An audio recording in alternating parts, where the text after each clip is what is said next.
서귀포 앞바다에서 선원 10명이 탄 어선이 전복됐는데 5명은 구조됐지만 나머지 5명은 아직 실종 상태입니다. 풍랑주의보가 내려져 가까운 항구로 대피하던 중 높은 너울성 파도를 연거푸 맞아 배가 뒤집힌 것으로 추정됩니다. 이따금 기자의 보도입니다. 밑바닥을 드러낸 채 바다 한가운데 떠있는 어선 한 척. 뒤집힌 배 위에는 선원 1명이 위태롭게 앉아 구조를 기다립니다. 해경 구조정은 함정에 접근해보지만 강한 파도에 금세 다시 밀려납니다. 사다리 자연으로 옮겨. 가까스로 접근에 성공하고 선원들이 함정에 올라탑니다. 어선 전복사고로 바다에 빠졌다 해경에 구조된 선원들입니다. 사고가 일어난 건 어제 저녁 7시 50분쯤. 서귀포시 표선면 남서쪽 12km 해상에서 선원 10명을 태운 32톤급 어선이 뒤집어졌습니다. 한국인 선장 1명과 외국인 선원 4명은 구조 후 병원으로 옮겨져 생명에는 지장이 없는 것으로 전해졌지만 나머지 한국인 선원 5명은 실종됐습니다. 사고 어선은 기상 악화로 피항하던 중 강한 너울성 파도를 연거푸 맞아 오른쪽으로 넘어진 것으로 보입니다. 너울성 파도에 파도를 너무 많이 떠먹어갖고 한 두세 대에 맞아보니까 그거에 내가 넘어진 것 같던데요. 그 파도만 안 맞았으면은 배를 살릴 수 있었어.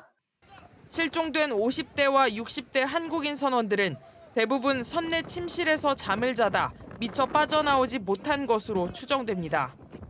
외국 애들은 젊다 보니까 좀 파닥파닥 나왔는데 이제 한국 사람들은 좀 나이가 있으니까 그한테 좀 동작이 좀 늦으니까 조금 빨리 못 나온 상태고. 어선이 뒤집힌 사고해역에서 8km 떨어진 남원항입니다.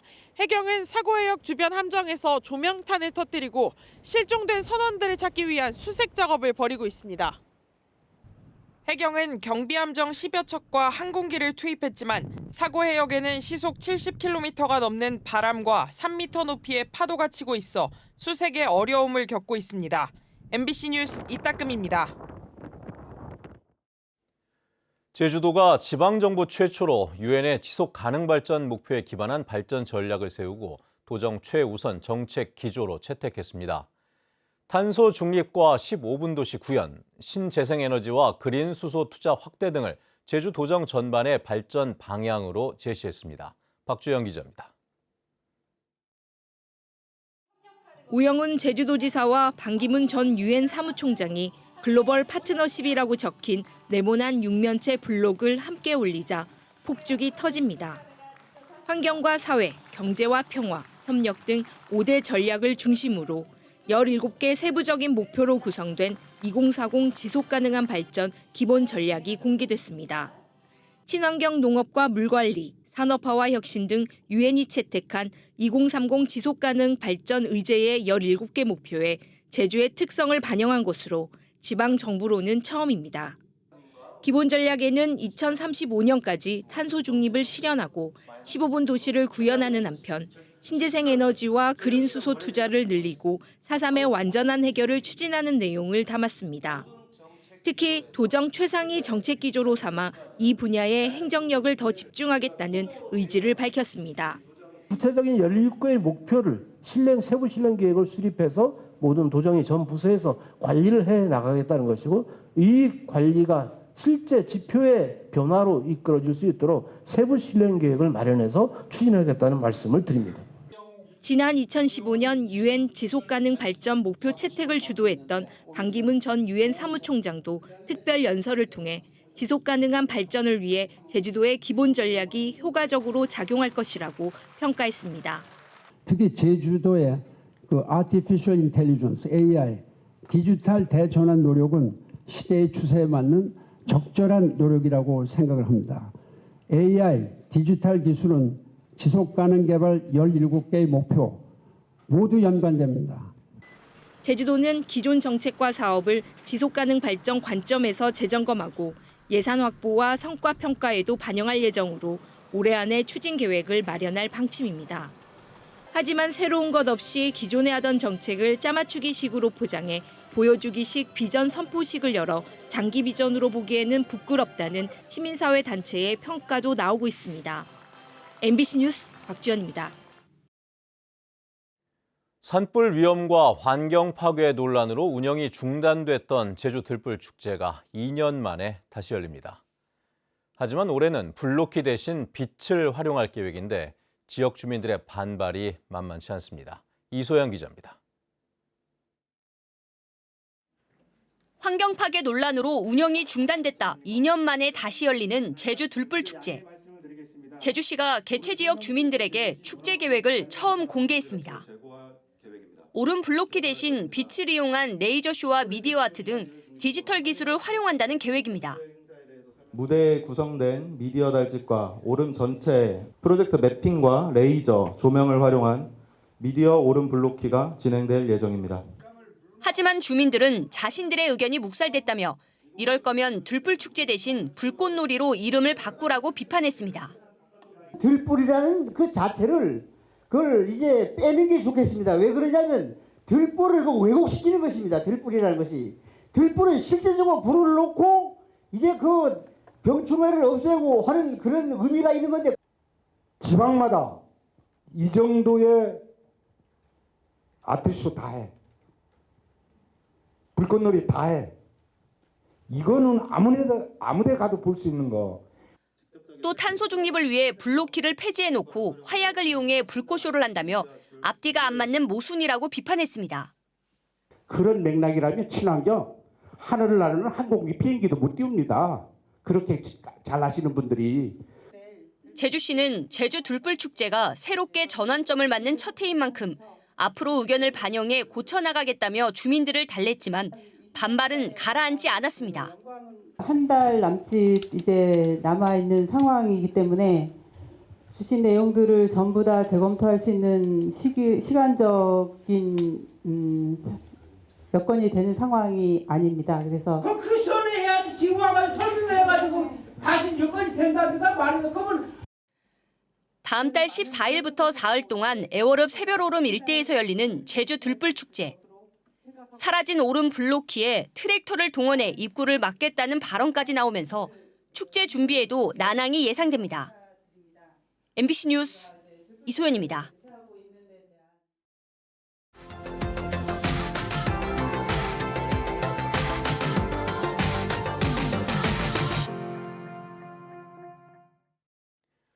수소 트램이 달리게 될 울산의 첫 도시철도 건설이 정부 승인을 받으며 본 궤도에 올랐습니다.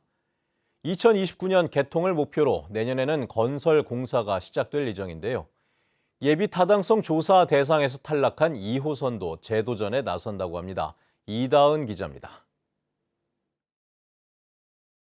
울산 도심을 달리게 될 첫 도시철도는 친환경 수소트램입니다. 태화강역에서 신복 교차로까지 10.85km 구간에 정거장은 15개가 설치됩니다. 수소트램 9대가 투입돼 출퇴근 시간대에는 10분 간격, 평소에는 15분 간격으로 운행되고 혼잡이 우려되는 공업탑 로터리는 5개의 평면 교차로로 전환됩니다. 이런 내용을 담은 울산의 첫 도시철도 기본 계획이 국토교통부의 최종 승인을 받았습니다. 이제 실제 노선을 설계하고 건설 사업만 진행하면 울산에도 도시철도 시대가 열리는 겁니다. 울산시는 공사 기간을 최소화하고 안정적인 품질 확보를 위해 설계와 시공을 일괄 입찰하기로 했습니다. 개통 목표는 2029년 초로, 총 사업비는 3,814억 원입니다. 다음 달 입찰 공고를 내 사업자를 선정하면 설계 과정을 거쳐 내년부터 본격적인 건설 공사가 시작될 계획입니다. 공사가 시작되면 우리 시민들에게 많은 불편을 가중될 겁니다. 하지만 이 본 사업이 편리한 교통을 만들기 위해서 공사를 시작하는 만큼 우리 시민들이 많은 이해를 부탁드리겠습니다. 울산 도심을 통과해 동서를 잇는 도시철도가 개통되면 태화강역에서 신복 교차로까지 28분 만에 이동할 수 있습니다. 다음 과제는 남북의 도심축을 연결하는 도시철도 2호선입니다. 부굴산역과 야음사거리를 연결하는 2호선은 앞서 예비타당성 조사 대상에서 탈락하며 사업에 잠시 제동이 걸렸습니다. 울산시는 오는 2030년 도시철도 2호선 완공을 목표로 다시 한번 예비타당성 조사 대상 사업 선정에 도전할 계획입니다. MBC 뉴스 이다은입니다.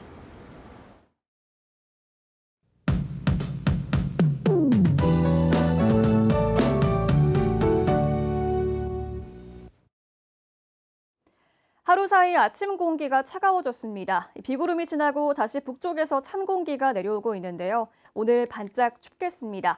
어제보다 기온이 최고 7도가량 떨어지겠습니다. 아침 기온 3도로 시작해서 낮 기온 7도에 그치겠는데요. 오늘 옷차림 따뜻하게 하시기 바랍니다.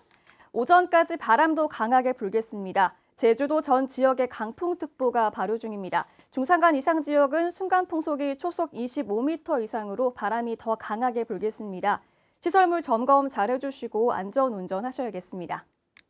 오늘은 고기압의 영향으로 맑은 날씨를 보이겠고 공기질도 깨끗하겠습니다. 아침 현재 기온 보시면 북부 지역 3도, 남부 지역 2도, 산지 성판악은 영하 5도로 시작하고 있고요. 오늘 한낮 최고 기온은 북부 지역 7도, 남부 지역 11도, 동부 지역 8도 예상됩니다. 섬 지역도 구름 낀 가운데 맑은 날씨를 보이겠습니다.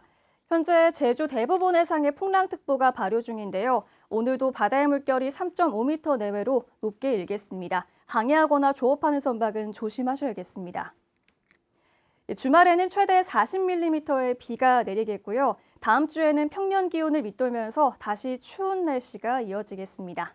날씨 전해드렸습니다. 달리던 트럭이 식당으로 돌진해 운전자인 80대 남성이 숨졌습니다. 어제 오후 3시 40분쯤 서귀포시 성산읍에서 1톤 트럭이 식당 건물로 돌진해 벽을 들이받았습니다. 이 사고로 80대 남성 운전자가 병원으로 옮겨졌지만 숨졌습니다. 경찰은 주변 CCTV를 통해 트럭이 갑자기 속도를 높여 건물로 돌진한 것을 확인하고 정확한 사고 경위를 조사하고 있습니다. 차고지 증명제에서 제외하는 차량의 범위를 제각각 규정한 3개의 조례안이 동시에 발의돼 심사 과정에서 논란이 예상됩니다. 제주도가 발의한 차고지 증명제 조례 개정안은 경차와 소형차 등 18만 7천 대를 제외하기로 한 반면 김황국 도의원이 대표 발의한 개정안은 대형차만 적용하고 중형차까지 제외해 31만 9천 대를 면제하는 내용을 담고 있습니다. 이와 달리 현지용 도의원은 다자녀 가정의 자동차와 추자도와 우도 등 섬 지역 차량만 제외하는 개정안을 대표 발의했습니다. 제주도 의회는 오는 18일 시작하는 임시회에서 개정안 3개를 통합 심사할 계획인데 차고지 증명제 제외 범위를 두고 격론이 예상됩니다. 학생 수가 많은 특수학급에 담임교사 2명이 배치됩니다. 제주도 교육청은 신규 채용한 기간제 특수교사 52명을 학생 수가 많은 특수학급에 추가 배치해 한 학급 2명의 담임제를 운영한다고 밝혔습니다. 또 올해 특수학급을 25곳으로 늘리고 필요할 경우 학기 중이라도 특수교사를 추가로 배치할 계획입니다. 지난해 제주 지역의 특수학급 과밀 비율은 27%로 전국에서 가장 높았습니다. 또 올해 특수교육 대상 학생은 2,100여 명으로 매년 6%씩 늘고 있습니다. 구좌 어린이 합창단이 국제합창대회에서 제주 해녀와 4.3을 알립니다. 구좌읍 지역 초중학생으로 구성된 구좌 어린이 합창단은 오는 14일 이탈리아 피렌체에서 열리는 국제합창 페스티벌에 참여해 제주 해녀들의 삶과 꿈, 그리고 제주 4.3의 아픔을 담아낸 창작 뮤지컬을 선보입니다. 지난 2012년 창단된 구좌 어린이 합창단이 국제대회에 참가하는 것은 이번이 처음입니다. 한진그룹이 제주 지하수를 이용한 탄산수 생산을 검토하면서 지하수 증산을 둘러싼 논란이 예상됩니다. 국내 항공업계에 따르면 한진그룹은 지난해 말 제주 지하수를 이용한 탄산수 상표권을 신규 출원하고 기존 생수 제품에 이어 추가로 탄산수 제품 생산을 검토하고 있습니다. 특히 대한항공과 아시아나항공의 합병으로 기내용 먹는 샘물 공급량 확대가 필요해 지하수 취소 허가량을 현재 하루 100톤에서 150톤으로 늘려 신청하는 방안을 검토하는 것으로 알려졌습니다. 현재 한진그룹이 허가받은 기간은 오는 11월까지인데 기간 만료 90일 전에 제주도에 기간 연장과 증산 허가 신청을 하면 심사를 거쳐 도의회의 동의를 얻어야 합니다. 제주형 행정체제 개편 관련 법안의 2월 임시국회 처리가 불발됐습니다. 국회 행정안전위원회는 전국적으로 특별자치도 관련 법안이 많아 정부와 일괄적으로 논의해야 한다며 이번 임시회에서는 지역 관련 법안을 심사하지 않기로 결정했습니다. 행안위에는 더불어민주당 위성곤 의원이 발의한 제주의 기초자치단체를 부활하는 법안과 3개의 시를 설치하는 법안, 그리고 김한규 의원이 발의한 2개의 시를 설치하는 법안이 계류 중입니다. 대전 초등학생 사망 사건과 관련해 제주도 교육청이 제주 지역 교사들의 심리 지원을 강화하기로 했습니다. 제주도 교육청은 질병으로 휴직한 교사의 건강 상태를 확인하고 복직 교사의 경우 심리와 정서 치유 지원을 확대하겠다고 밝혔습니다. 또 정신이나 신체적 질환이 있는 교사에 대해서는 초기에 적극적으로 개입해 교직 수행 여부를 진단할 계획입니다. 건설업자에게 집 공사비를 대신 내도록 한 제주도청 공무원이 징역형을 선고받았습니다. 제주지방법원 배구민 부장판사는 뇌물을 받은 혐의로 기소된 제주도청 5급 공무원에게 징역 2년에 집행유예 4년, 벌금 4,600만 원과 추징금 2,300만 원을 선고했습니다. 해당 공무원은 제주시 서부복합체육관공사를 관리 감독하면서 건설업체에 편의를 제공하는 대가로 자신의 집 인테리어 비용 2,300만 원을 대신 내도록 한 혐의로 재판에 넘겨졌습니다. 해당 공무원은 혐의를 부인했지만 재판부는 업체 대표가 인테리어 비용을 낸 것은 정상적인 거래로 볼 수 없다고 밝혔습니다.